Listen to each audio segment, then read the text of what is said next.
Albert Einstein once said, everybody's a genius, but if you judge a fish by its ability to climb a tree, it will live its whole life believing that it is stupid.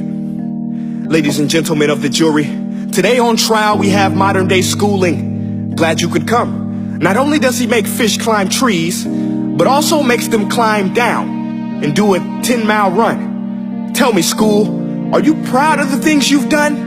Turning millions of people into robots, do you find that fun? Do you realize how many kids relate to that fish? Swimming upstream in class, never finding their gifts, thinking they are stupid, believing they are useless? Well, the time has come, no more excuses. I call school to the stand and accuse him of killing creativity, individuality, and being intellectually abusive. He's an ancient institution that has outlived his usage.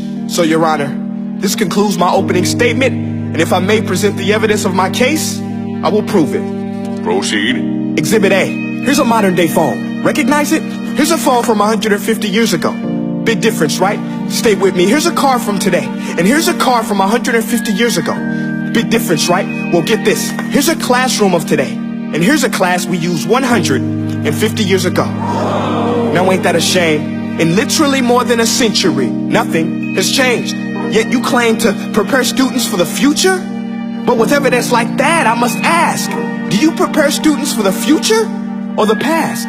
I did a background check on you and let the record show that you were made to train people to work in factories, which explains why you put students in straight rows, nice and neat, tell them sit still, raise your hand if you want to speak, give them a short break to eat, and for 8 hours a day tell them what to think.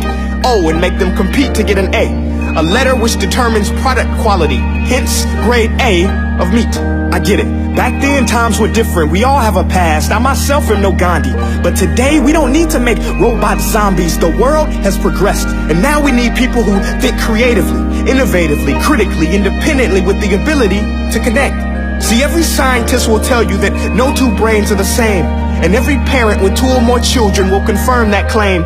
So please explain why you treat students like cookie cutter frames or snapback hats, giving them this one-size-fits-all crap. Watch your language. Sorry, Your Honor, but if a doctor prescribed the exact same medicine to all of his patients, the results will be tragic. So many people will get sick, yet when it comes to school, this is exactly what happens. This educational malpractice, where one teacher stands in front of 20 kids, each one having different strengths, different needs, different gifts, different dreams, and you teach the same thing the same way? That's horrific. Ladies and gentlemen, the defendant should not be acquitted. This may be one of the worst criminal offenses ever to be committed. And let's mention the way you treat your employees. Objection. Overruled. I want to hear this. It's a shame. I mean, teachers have the most important job on the planet, yet they're underpaid? No wonder so many students are short-changed. Let's be honest. Teachers should earn just as much as doctors, because a doctor can do heart surgery and save the life of a kid.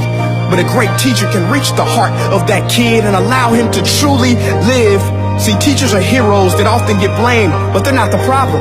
They work in a system without many options or rights. Curriculums are created by policymakers, most of which have never taught a day in their life. Just obsessed with standardized tests. They think bubbling in a multiple choice question will determine success. That's outlandish. In fact, these tests are too crude to be used and should be abandoned, but don't take my word for it. Take Frederick J. Kelly, the man who invented standardized testing, who said, and I quote, "These tests are too crude to be used and should be abandoned." Ladies and gentlemen of the jury, if we continue down this road, the results will be lethal. I don't have much faith in school, but I do have faith in people. And if we can customize healthcare, cars, and Facebook pages, then it is our duty to do the same for education, to upgrade it, change it, do away with school spirit, because that's useless.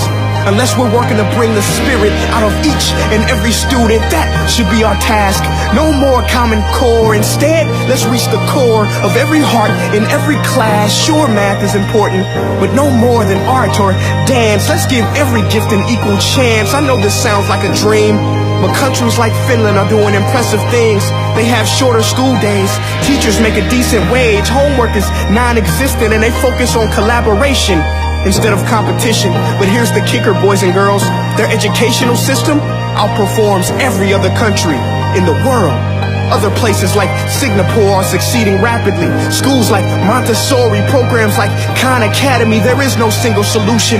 But let's get moving, because while students may be 20% of our population, they are 100% of our future.